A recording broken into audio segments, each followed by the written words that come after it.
Hello everyone, welcome to Ansar ji के study. आज है 8 सितंबर और हम लोग पढ़ेंगे आज के महत्वपूर्ण करंट अफेयर्स और उससे जितने भी प्रश्न बनेंगे वह सब आपको बताएंगे। तो क्लास शुरू से लास्ट तक जरूर देखिएगा। चलिए स्टार्ट करते हैं। ये आज का पहला प्रश्न। इक्विटास स्मॉल फाइनेंस बैंक ने किस भारतीय को अपना ब्रांड एम्बेसडर बनाया है? तो रानी रामपाल और स्मृति मंदाना। इसका ऑप्शन से हो जाएगा ऑप्शन नंबर डी, ए और बी दोनों।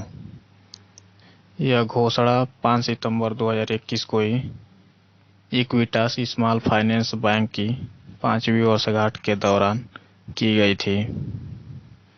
रानी रामपाल, इनके नाम राष्ट्रीय हॉकी टीम में खेलने वाले सबसे कम उम्र के खिलाड़ी होने का रिकॉर्ड है रानी रामपाल को। और स्मृति मंदाना, इनको भारतीय क्रिकेट कंट्रोल बोर्ड बीसीसीआई द्वारा सर्वश्रेष्ठ महिला अंतर्राष्ट्रीय क्रिकेटर के रूप में मान्यता दी गई थी। ये सभी बातें महत्वपूर्ण याद रखिएगा।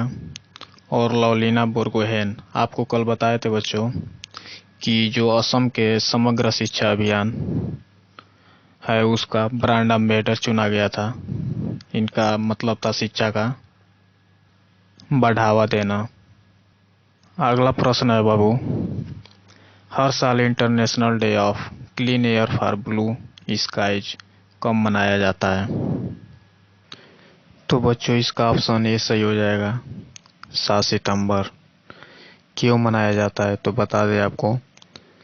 विश्व स्तर पर वायु गुणवत्ता में शुरुआत, जो गुणवत्ता है उसके सुधार लाने और कार्यों को बढ़ावा देने, कार्रवाई को तेज करने के लिए international day of clean air for blue skies मनाया जाता है।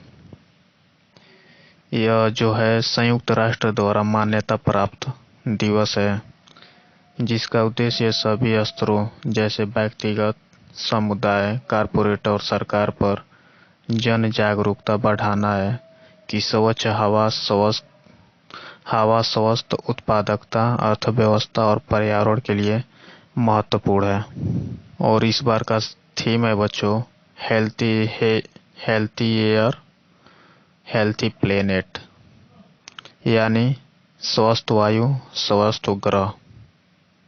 और 5 सितंबर आपको बताए थे कल अंतर्राष्ट्रीय चैरिटी दिवस, और 5 ही सितंबर को शिक्षक दिवस भी मनाया जाता है। 16 सितंबर ओजोन परत संरक्षण दिवस मनाया जाता है और 27 सितंबर को विश्व पर्यटन दिवस। अगला क्वेश्चन है बच्चों, किस देश के पूर्व फुटबॉलर जीन पियरे एडम्स का निधन हो गया? इसका ऑप्शन आपका ये सही हो जाएगा, फ्रांस। ये जो है ये इनका 1982 में एडम्स अपनी नियमित घुटने की सर्जरी के दौरान एक चिकित्सक की गलती के कारण कोमा में चले गए और ये 19 साल तक कोमा में थे बच्चों। अब जाके इनका हाल ही में निधन हो गया है। ये फ्रांस के राष्ट्रीय फुटबॉल टीम के लिए मैक्सिमम 22 मैच खेल चुके हैं। और कुछ दिन पहले आपको बताए थे भारत के राष्ट्रीय कोच सैयद शाहिद हकीम का भी निधन हो गया। वो भी एक फुटबॉलर ही थे। अगला क्वेश्चन है बच्चों, केंद्रीय खाद्य प्रसंस्करण उद्योग मंत्री कौन है जिनके द्वारा 6 से 12 सितंबर तक खाद्य प्रसंस्करण सप्ताह मनाया जा रहा है? 30 का ऑप्शन सी सही हो जाएगा, पशु कुमार पारस। यह खाद्य प्रसंस्करण मना रहे हैं जिसमें मंत्रालय विभिन्न कार्यक्रमों को आयोजन कर रहा है। और अगर आपसे पूछ ले खाद्य प्रसंस्करण उद्योग राज्य मंत्री कौन है तो आपको याद रखना है प्रहलाद सिंह पटेल हैं। धर्मेंद्र प्रधान ये शिक्षा मंत्री हैं। अनुराग ठाकुर सूचना प्रसारण एवं खेल मंत्री हैं। अगला प्रश्न है, किस संस्थान में कृषि कचरे से जैव ईंटों से बनी भारत की पहली इमारत का उद्घाटन किया गया? तो इसका ऑप्शन ये हो जाएगा IIT हैदराबाद। यह भवन जो है धातु के ढांचे द्वारा समर्थित जैव ईंटों से बना है। गर्मी को कम करने के लिए छत को PVC शीट के ऊपर बायो ईंटों से भी बनाया गया है। यह सामग्री की ताकत और बहुमुखी प्रतिभा को प्रदर्शित करने के लिए bold unique idea lead development project का एक हिस्सा है। अगला प्रश्न, भारत और किस देश के नौसेना के बीच द्विपक्षीय नौसेना अभ्यास ऑसिंडेक्स का चौथा संस्करण आरंभ हुआ? तो इसका ऑप्शन आपका बी सही हो जाएगा, ऑस्ट्रेलिया। इसमें भारतीय नौसेना की जो कार्य समूह का जो कार्य कर रहा है वो उसका नाम है INS शिवालिक और एक है INS कदमत जिस इसमें शामिल है। अब कैसे याद रखेंगे? तो देखिए, AUS से आपको याद रखना है ऑस्ट्रेलिया और I से याद रखना है इंडिया। तो ऑसिंडेक्स ऑस्ट्रेलिया और इंडिया के बीच युद्धाभ्यास होता है। ऑस्ट्रेलिया के प्रधानमंत्री वर्तमान समय में है स्कॉट मॉरिसन। राजधानी है कैनबरा और मुद्रा है डॉलर। और भारत और नेपाल के बीच एक्सरसाइज अभी हुआ है जिसका नाम है सूर्य किरण। भारत सिंगापुर के होता है सिमबैक्स। और भारत श्रीलंका के बीच एक एक्सरसाइज होता है जिसका नाम है मित्र शक्ति। अगला प्रश्न है, किस राज्य में भारत का पहला डुगोंग संरक्षण स्थापित होगा? तो जो तमिलनाडु राज्य सरकार है वो पाक खाड़ी के उत्तरी भाग में भारत का पहला डुगोंग संरक्षण रिजर्व स्थापित करने की घोषणा की है। जैसे डुगोंग आपको बता दें, आमतौर पर समुद्री गाय के रूप में जाना जाता है। और जो भारतीय वन्य जीव संस्थान के अनुमान के अनुसार जंगल में केवल 200 से 250 डुगोंग ही बचे हैं, जिनमें से 150 तमिलनाडु में पाक खाड़ी और मन्नार की खाड़ी में पाए जाते हैं। और जो ये रिजर्व है वह तमिलनाडु के अधिरामपट्टिनम से अमामपट्टिनम तक लगभग 500 वर्ग किलोमीटर से अधिक के क्षेत्र को कवर करेगा। तो इसका ऑप्शन आपका बी सही हो जाएगा, तमिलनाडु। तमिलनाडु के राजधानी है चेन्नई। अभी मुख्यमंत्री बने हैं MK स्टालिन। राज्यपाल यहाँ के बनवारी लाल पुरोहित। और यहाँ का एक प्रसिद्ध नृत्य आपको याद रखना है भरतनाट्यम। और भारत का पहला चंदन संग्रहालय जो है वो मैसूर में खोला गया था। और उड़ीसा में भारत का पहला फायर पार्क स्थापित किया गया है। और पश्चिम बंगाल में देश का पहला टायर पार्क स्थापित किया गया है। अगला प्रश्न है, हाल ही में किसे यूनाइटेड इंडिया इंश्योरेंस का CMD नियुक्त किया गया? तो इसका ऑप्शन आपका सी सही हो जाएगा, SL त्रिपाठी।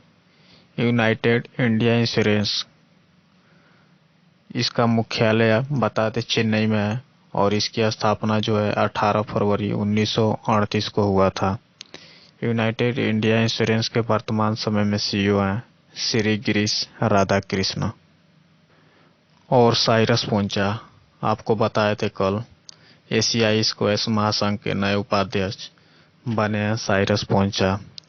वर्तिका शुक्ला आपको बताए थे इंजीनियर्स इंडिया लिमिटेड की पहली महिला अध्यक्ष बनी है। Sanjay J Kapur auto components industry body के अध्यक्ष थे जिनका कार्यकाल 2 साल के लिए बढ़ा दिया गया। अगला प्रश्न है, राष्ट्रपति रामनाथ कोविंद द्वारा बेहतरीन शिक्षकों के लिए प्रदान किए गए राष्ट्रीय पुरस्कार 2021 में कितने शिक्षक को दिया गया? तो बाबू, यह पुरस्कार उन लोगों को दिया जाता है जो छात्रों के लिए शिक्षा की गुणवत्ता में सुधार करते हैं और उनके जीवन को प्रेरित समृद्ध करते हैं। इस वर्ष शिक्षा मंत्रालय ने 44 शिक्षकों के नाम जारी किए जिन्हें राष्ट्रीय शिक्षक पुरस्कार से सम्मानित किया जाएगा। कुल 44 शिक्षक थे, जिनमें 9 पुरस्कार पाने वाली महिलाएं भी शामिल हैं। तो इसका ऑप्शन आपका 20 सही हो जाएगा, 44। अगला प्रश्न है, किसने हवाई में ज्वाइंट बेस पर्ल हार्बर हिकम में 3 दिवसीय प्रशांत वायुसेना प्रमुख संगोष्ठी 2021 में भाग लिया? इसका ऑप्शन आपका 20 सही हो जाएगा, जो वर्तमान समय में एयर चीफ मार्शल हैं, RKS भदौरिया। और इसमें भारत, अमेरिका, ऑस्ट्रेलिया, जापान और कई अन्य समान विचारधारा वाले देश एक स्वतंत्र, खुला और समावेशी हिंद प्रशांत सुनिश्चित करने की दिशा में काम कर रहे हैं। मनोज मुकुंद नरवाने। ये कौन है बच्चों? ते 28वें नंबर के आपके थल सेना अध्यक्ष हैं। बिपिन रावत भारत के पहले चीफ ऑफ डिफेंस स्टाफ बने हैं, बिपिन रावत। और एडमिरल करमबीर सिंह 24वें नंबर के नौसेना अध्यक्ष हैं। सभी बात याद रखिएगा। अगला प्रश्न है, किस देश के तेज गेंदबाज शान टैट को पुडुचेरी क्रिकेट टीम का गेंदबाज कोच नियुक्त किया गया? तो इसका ऑप्शन आपका 20 सही हो जाएगा, ऑस्ट्रेलिया। आपको बता दें, ऑस्ट्रेलिया के पूर्व खिलाड़ी हैं। अभी इनको कुछ दिन पहले 5 महीने की अवधि के लिए अफगानिस्तान टीम का गेंदबाज कोच नियुक्त किया गया था। ये ऑस्ट्रेलिया के 3 टेस्ट, 35 एक दिवसीय और 21 T20 अंतर्राष्ट्रीय मैचों में खेलने वाले जो शान टैट हैं, अपने खेल करियर के दौरान IPL में राजस्थान रॉयल्स के लिए भी खेले थे और 2007 में वेस्टइंडीज में ऑस्ट्रेलिया की विश्व कप जीत में महत्वपूर्ण भूमिका निभाई थी, जिसमें 23 विकेट लिए थे। याद रखिएगा। अगला प्रश्न है, टोक्यो पैरालंपिक 2020 में भारत के कितने पदक के साथ 24वें स्थान पर रहा? देखिए, ये कल कराने वाले थे पर ये प्रश्न छूट गया, तो बताइए। तो भारत 5 स्वर्ण पदक, 8 रजत पदक और 6 कांस्य पदक जीता है, यानी कुल मिला के आपके हो गए 19। इसका ऑप्शन 20 सही हो जाएगा। 19 पदक जीतकर भारत कुल 162 देशों में से ओवरऑल मेडल टैली में 24वें स्थान पर है। इसके जितने भी प्रश्न बनेंगे आपको 1-2 दिन में करा दिया जाएगा। तब तक के लिए आप इतना याद रखिएगा। और सबसे पहले आप ये याद रखिएगा कि जो टोक्यो पैरालंपिक के उद्घाटन समारोह में ध्वजवाहक थे, आपको बताए थे, जिनका नाम था टेकचंद। और ये भी पूछ सकता है कि समापन समारोह में कौन थे, तो आपको याद रखना है निशानेबाज अवनी लेखरा भारत की ध्वजवाहक थी। तो ये आज का प्रश्न सेशन कैसा लगा कमेंट बॉक्स में ज़रूर बताइएगा और अच्छे से पढ़ाई करिए ताकि आने वाला पेपर आपसे छूटे ना। इस बार नौकरी लेकर रहिएगा। बहुत कम समय बचा है बच्चों, सब पेपर होने ही वाला है, तो खूब दिलो जान लगा के पढ़िए। फिर मिलते हैं अगले दिन।